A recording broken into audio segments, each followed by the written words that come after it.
आज से मैं अपने YouTube चैनल पर आपको 8 या 10 फैक्ट देता रहूँगा किसी भी टॉपिक से, चाहे वो हिस्ट्री हो, ज्योग्राफी हो या साइंस हो या संविधान हो या आपका मूल विधि हो। ठीक है, उनसे मैं आपको हमेशा फैक्ट देता रहूँगा ताकि आप अपने एग्ज़ाम, आने वाले एग्ज़ाम में अच्छा परफॉर्मेंस इनसे कर सके। ठीक है, तो सबसे पहले हम इस पर क्वेश्चन देखते हैं कि अंग्रेजों द्वारा कोलकाता में निर्मित दुर्ग का क्या नाम है।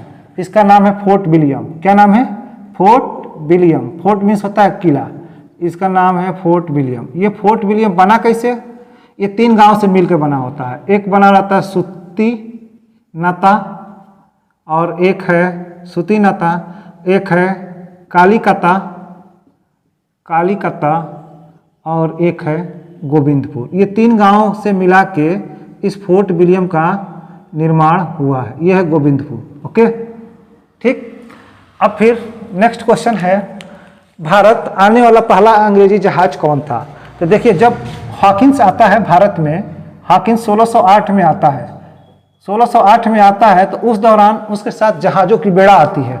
उस जहाज में 2 का नाम मिलता है, एक का मिलता है हेक्टर, जो कि ये पहला जहाज है, और दूसरा जो जहाज है उसका नाम है रेड ड्रैगन। ठीक, रेड ड्रैगन, इसका नाम है रेड ड्रैगन। तो यदि ऑप्शन में आपको हेक्टर मिला तो सही है, नहीं तो दूसरे नंबर पे रेड ड्रैगन का क्वेश्चन आता है। ठीक, और हॉकिंस के टाइम पे आता है। अब बात आई तीसरे क्वेश्चन की, किसने बक्सर की लड़ाई अंग्रेजी सेना का नेतृत्व किया था? यानी कि बक्सर की लड़ाई में अंग्रेजी सेना का नेतृत्व किसने किया था, ये क्वेश्चन पूछा जाता है। ठीक है, तो देखिए यहाँ पे यदि हम पूरे भारत भर में देखें उस टाइम, तो हमारे यहाँ जो गवर्नर था अंग्रेजी सेना का वो था रॉबर्ट क्लाइव, यानी अंग्रेजी जो गवर्नर था रॉबर्ट क्लाइव।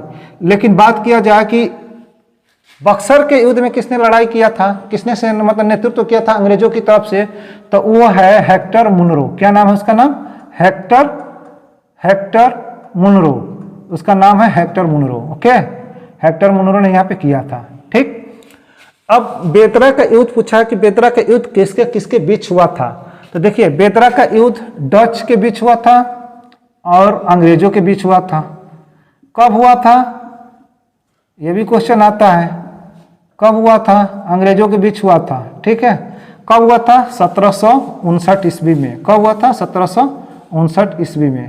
ठीक, अब इसका प्रभाव क्या पड़ा कि यहीं से डचों का पतन हो गया। ठीक, यानी डच का पतन हो गया। किसका? डच का पतन हो गया।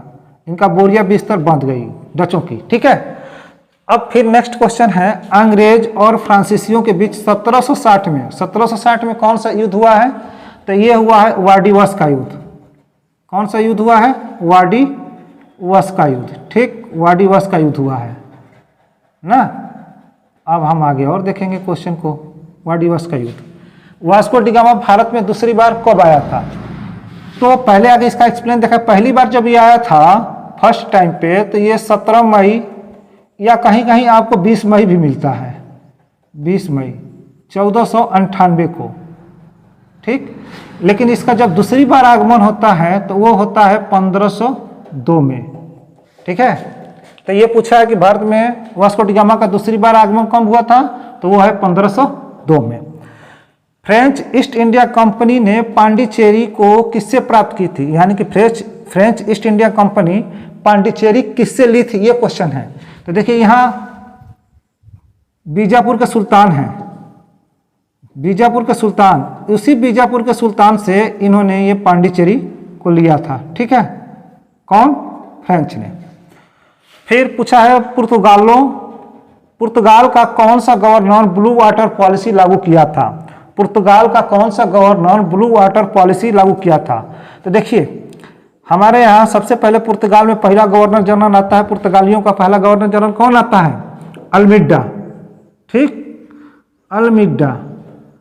अल्मीडा आता है, और इसी ने भारत के अरब सागर, ये अरब सागर है और ये हिंद महासागर है, हिंद महासागर है, और ये बंगाल की खाड़ी है। इस एरिया में इन्होंने ब्लू वाटर पॉलिसी लगा दी थी। क्या लगा दिया था? Blue water policy. ठीक है, तो इस तरह से हम पर डे 7 या 8 क्वेश्चन हम लोग देखते रहेंगे और इसी तरह इन सब का एक्सप्लेन करते रहेंगे। ठीक है, ओके, थैंक यू, धन्यवाद।